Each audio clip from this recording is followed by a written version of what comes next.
بھی کہوں تو مجھے کہنا تو پڑے گا ہی, کہنا تو میں نے ہے ہی, کیونکہ سامنے عمر فاروق ہیں, لہذا فرمایا کہہ دیتی ہوں میں نے دیا خزانے کو. حضرت عمر نے جمع کرا لیا. میں یہ کیا بات ہوئی, میرے گھر والے جو مرضی کریں, ان کا معیار زندگی جس طرح کا مرضی ہو. اور حضرت عمر ایک جملہ کہا کرتے تھے, اللہ کرے کہ یہ باتیں اس دور حاضر میں ہماری سمجھ میں آئیں. حضرت عمر فاروق رضی اللہ تعالیٰ عنہ اپنے بچوں کو فرمایا کرتے تھے کہ بہت آدمی کو بھوک لگی ہو نا, اور پھر اس کی پسند کا کھانا پکا ہو, تو اتنے شوق سے وہ اس کھانے کو دیکھتا ہے نا, فرمایا اس طرح پوری قوم اپنے بادشاہوں کے خاندان کو دیکھتی ہے, اس تیزی کے ساتھ دیکھتے ہیں کہ ان کے گھر میں کیا ہو رہا ہے, ان کا معیار زندگی کیا ہے, ان کا سٹیٹس کیا ہے. سیدنا فاروق اعظم رضی اللہ تعالی عنہ نے اپنے گھر کے اندر اپنے بچوں, آپ کے بچے دونوں کاروبار کے لیے مصر گئے, تو وہاں کے گورنر صاحب نے لوگوں سے, ایک بہت بڑا قافلہ گیا مدینے سے مصر تجارت کے لیے, جاتے ہیں نا آج بھی قافلے کئی ملکوں میں, تو یہ گئے تجارت کے لیے. تو حضرت عبداللہ ابن عمر اور حضرت عبید اللہ ابن عمر, حضرت عمر کے دونوں بیٹے گئے. جناب عمر فاروق کے بچے جب وہاں پہنچے تو مصر کے گورنر نے نا لوگوں کو تعارف کرایا کہ یہ عمر فاروق کے بیٹے ہیں. یہ حضرت, یہ چودھری کے بیٹے کو کون بتاتا ہے کہ تو چودھری کا بیٹا ہے؟ باہر والے بتاتے ہیں, گھر والے جی. اور سیٹھ صاحب کے بیٹے کو کون بتاتا ہے کہ تو سیٹھ صاحب کا بیٹا ہے؟ اور مالک کو کون بتاتا ہے کہ تو مالک کا بیٹا ہے اور یہ کرایہ دار ہے؟ یہ کون بتاتا ہے؟ یہ سوچ ہم دیتے ہیں بچوں کو. چودھری اور کمی کی سوچ, امیر اور غریب کی سوچ, مالک اور کرایہ دار کی سوچ, گھر کے مالک کی اور کام کرنے والے کی سوچ, یہ ہم دیتے ہیں. یاد رکھنا, یہ ہم دیتے ہیں, یہ ہمارا مزاج ہے, یہ باہر سے نہیں آتی. تو کوئی شہزادہ ہے, تو سیٹھ ہے, تو نواب ہے, یہ سوچ باہر سے نہیں آتی. یہ اماں سوچ دیتی ہے, اماں, یہ ابا سوچ دیتا ہے. اور پھر جب تباہی اترتی ہے تو اس کے ذمہ دار بھی باہر والے نہیں ہوتے, گھر والے ہوتے ہیں. گھر والے, ہمارے بچوں کی طبیعتوں پر زیادہ نقش باہر والوں کا نہیں ہوتا, گھر والوں کا ہوتا ہے. یاد رکھیے گا. حضرت عمر فاروق رضی اللہ, بچے ہیں, شہزادے ہیں, وہ کاروبار کرنے گئے اور وہاں لوگوں نے بتایا گورنر صاحب نے کہ یہ فاروق اعظم کے بچے امیر المومنین کے.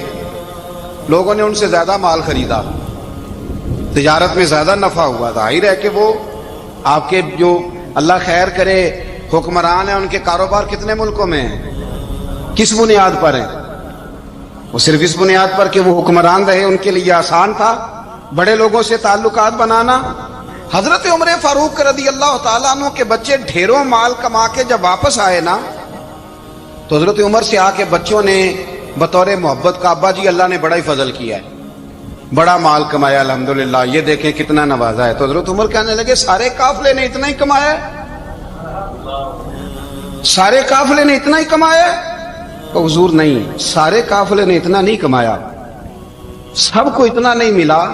وہ تو وہاں گورنر صاحب نے لوگوں کو تعارف کرایا تھا کہ یہ عمر کے بچے ہیں, تو لوگوں نے پھر ہم سے بڑا ہی خریدا. تو حضرت عمر فرمانے لگے ٹھیک ہو گیا, میں بات سمجھ گیا ہوں, اس طرح کرو جو تمہاری اصل زر تھی نا, جو راز تھی, وہ رکھ لو, اور باقی سارا مال مال خزانہ میں جمع کرا دو. اس لیے کہ یہ تم نے تجارت نہیں کی, یہ تم نے اپنے باپ کا نام بیچا ہے, یہ تم نے امیر المومنین کے بیٹے ہونے کا فائدہ اٹھایا ہے. فرمایا یہ تمہارا نہیں حق, یہ مسلمانوں کا ہے, اس لیے کہ یہ مال تم نے محنت سے نہیں کمایا, یہ باپ کی کرسی کا فائدہ اٹھایا ہے. اور فرمایا اگر تم نے مال جمع نہ کرایا تو میں مال بھی لے لوں گا زبردستی اور کوڑے بھی ماروں گا, ڈبل سزا دوں گا. مرضی سے جمع کراؤ گے تو کوڑوں سے بچ جاؤ گے. بڑے بیٹے نے تو جمع کرا دیا, تو چھوٹا تھوڑا پریشان ہوا. تو حضرت عبداللہ ابن عمر چھوٹے کا ماتھا چوم کے کہنے لگے بیٹے چپ کر کے جمع کرا, یہاں بھی فخر کر کے ہم عمر کے بیٹے ہیں, اور قیامت میں بھی فخر کریں گے کہ ہم فاروق اعظم کے بیٹے ہیں. یہاں بھی ناز کریں گے اور وہاں بھی ناز کریں گے کہ عمر کے بچے ہیں. ہمارے باپ نے خود بھی حلال ہی کھایا ہے, اور جب ہماری کمانے کی باری آئی ہے تو ہمیں حکم بھی حلال کھانے کا دیا. بھائی ہمارا مزاج نہیں.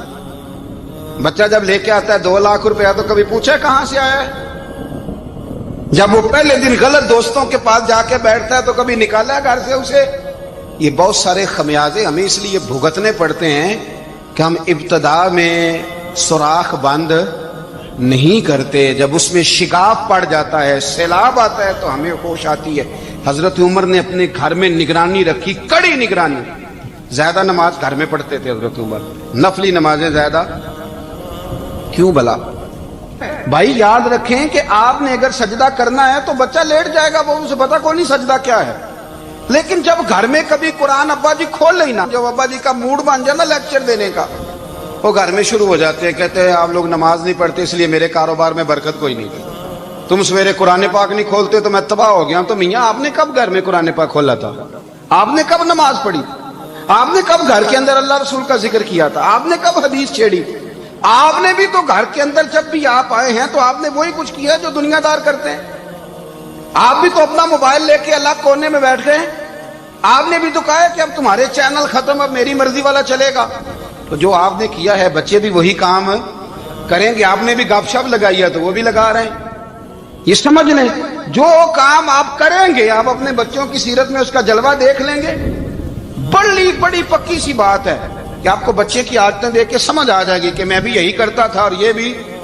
حضرت عمر فاروق رضی اللہ تعالیٰ عنہ وصال فرما گئے تو آپ کے وصال کے بعد حضرت عثمان غنی رضی اللہ تعالیٰ عنہ نے آپ کی ایک بیوہ سے نکاح کیا، حضرت عمر کی ایک بیوہ سے۔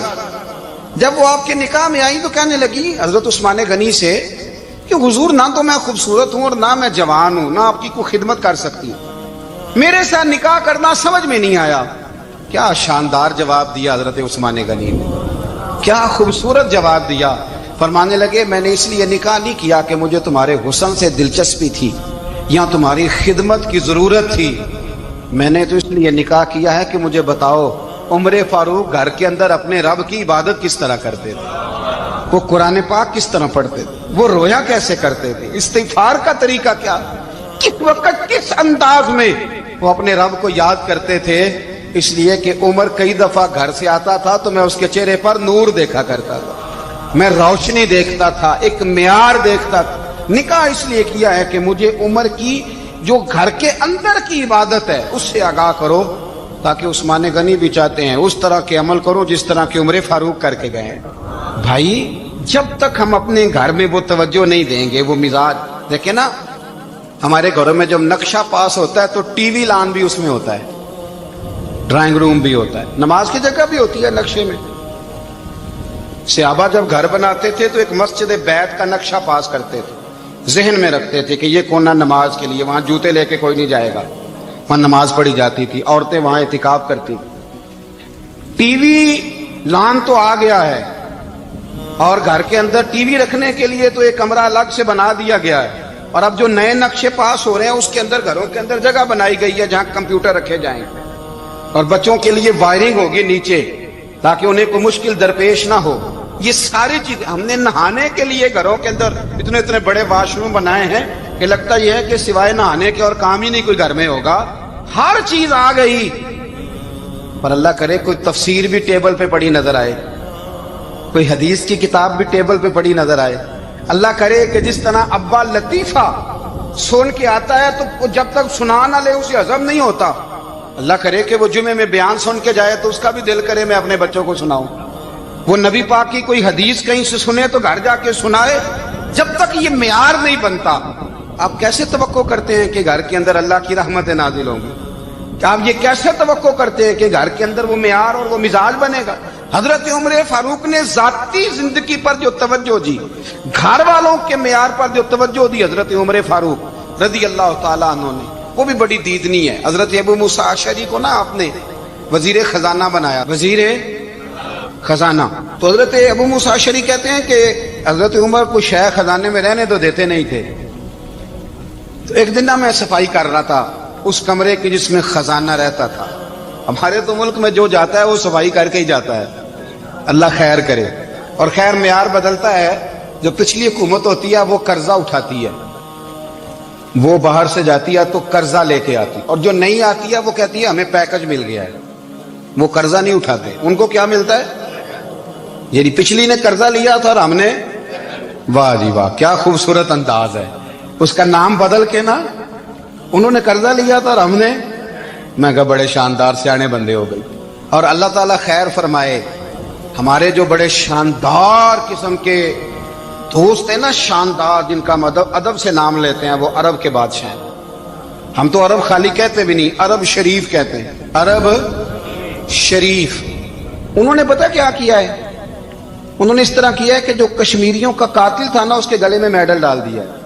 یہی کام وہ کرتے رہتے۔ انہوں نے پہلے انہیں بلا کے مندر بھی بنوائے تھے، ہمیں کوئی شکوہ نہیں، ان کی زمین ہے، اللہ تعالیٰ توفیق عطا کرنے والا ہے، پر خیال یہ تھا کہ چلو کشمیریوں کے زخموں پر نمک نہ چھڑکتے، 2 مہینے انتظار کر لیتے، کچھ حالات سنور جاتے، کچھ تھوڑا انتظار۔ ہیں ہمارے دوست، ہمارے وزیر اعظم صاحب جب جاتے ہیں تو وہ پھولوں کا ہار ڈالتے ہیں ہمارے دوست، لیکن انہیں وہ حدیث یاد نہیں کہ نبی پاک علیہ السلام نے فرمایا جب میرے مومن کو تکلیف ہوتی ہے تو مجھے بھی گنبد خضرا میں تکلیف ہوتی ہے۔ انہیں نہ کشمیریوں کا خون یاد نہیں آیا، انہیں برہان وانی کی کٹی ہوئی لاش یاد نہیں آئی، انہیں 30,000 بیوہ عورتیں 30,000 بیوہ عورتیں یاد نہیں آئی، 30,000 بیوہ عورتیں جن کے ساگ اجڑ گئے، اور انہیں 1.25 لاکھ یتیم بچہ یاد نہیں آیا جو یتیمی کی زندگی گزار رہا ہے، اور اس کے باوجود بہت بڑے ذمہ دار ہے وہ۔ مجھے پڑھ لینے دو آج احمد فراز کا شعر۔ وہ ہمارے مکتب کوئی ایسا نہیں کہ وہ مولوی تھا، وہ غیر جانبدار تھا، پر مجھے آج پڑھ لینے دو اس کا شعر، ایک کلیجے کا درد ہے، پڑھ لینے دو۔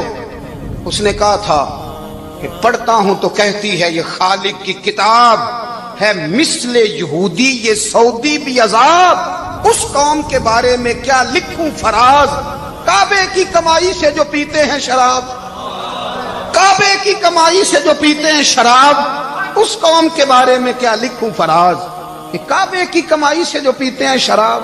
میں خیال نہیں آیا تمہارا صرف دین یہ ہے کہ قبریں گرا دو، مزارات گرا دو، فقط یہ دین ہے؟ کوئی نبی پاک کے روزے کی طرف منہ کرے تو اسے مشرک کہو، یہ دین ہے؟ اس کا نام مذہب رکھا تم نے؟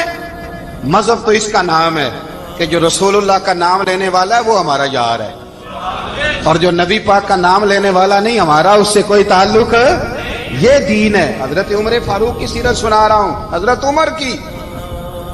حضرت ابو موسیٰ اشعری نے ایک عیسائی کو منشی رکھا تھا، اکاؤنٹ آفیسر حضرت ابو موسیٰ اشعری نے۔ تو حضرت عمر فاروق بول پڑے، کہنے لگے تمہیں مسلمان کوئی نہیں ملا تھا؟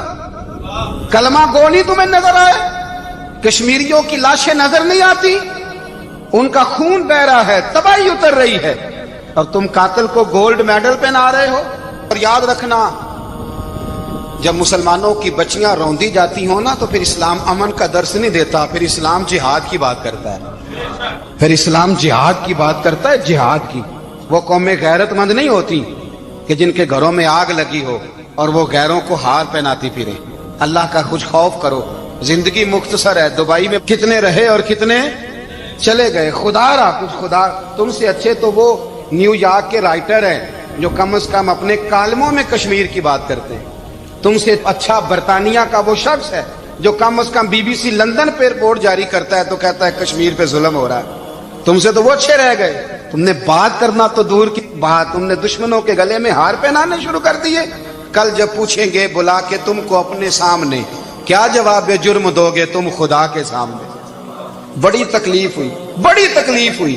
وہ نا منصور حلاج کو پھانسی دی جا رہی تھی تو حضرت جنید بغدادی بھی آ کے دیکھنے لگے، تو منصور حلاج کہنے لگے بابا سارا زمانہ دیکھے پر تو نہ دیکھ، سارا زمانہ تماشا دیکھے انہیں تو پتہ کوئی نہیں نا، تو نہ دیکھ۔ عرب شریف والو، ٹرمپ اسے انعام دیتا تو تکلیف کوئی نہیں تھی، ملکہ وکٹوریا اسے انعام دیتی تو تکلیف کوئی نہیں تھی، پر تم تو نہ ایسا کرتے، تم تو اپنے تھے، تم تو کلمہ گو تھے، تم تو یہ ظلم نہ کرتے، تم تو یہ حرکت نہ کرتے۔ میں کہتا ہوں ٹھہر ہی جاتے، جانا نہیں دنیا سے، اللہ کے حضور حاضر نہیں ہونا۔ جب رسول اللہ قبر میں آئیں گے تو کیا جواب دو گے؟ خدا را، حضور نے فرمایا تھا گناہ روک نہیں سکتے تو دل میں ہی برا جان لو۔ ذالک اضعف الایمان، یہ کمزور ایمان ہے، کم از کم اتنی حد تک تو آ جاؤ، دشمن سے گلے تو نہ ملو۔ خدا را سمجھیں، ہمارا پہلا تعارف یہ ہے کہ ہم رسول اللہ کے غلام ہیں۔ اقبال نے کہا تھا وطن کا بت نہ بنانا، وطن کو بت نہ بنانا۔ اقبال کہنے لگے ان تازہ خداؤں میں بڑا سب سے وطن ہے، جو پیرہن اس کا ہے وہ مذہب کا کفن ہے، اس لیے کہ بازو تیرا توحید کی قوت سے قوی ہے۔ اسلام تیرا دیس ہے، اسلام تیرا دیس ہے، کیونکہ تو مصطفی ہے، تو نبی پاک والا ہے، مصطفیٰ والا۔ اسلام تیرا دیس ہے، تو مصطفی ہے۔ امریکہ میں جو مسلمان رہتا ہے ہمارا بھائی ہے، اور پاکستان میں جو مرزائی رہتا ہے اس سے ہمارا کوئی تعلق نہیں ہے۔ حضرت عثمان غنی نے اپنے چچا کے بیٹے سے کہا تھا کہ تو کلمہ نہیں پڑھتا تو تیرا میرا رشتہ کوئی نہیں۔ بلال حبش سے آیا ہے پر میرے نبی کا غلام ہے تو سگے بھائیوں سے بھی آگے ہے۔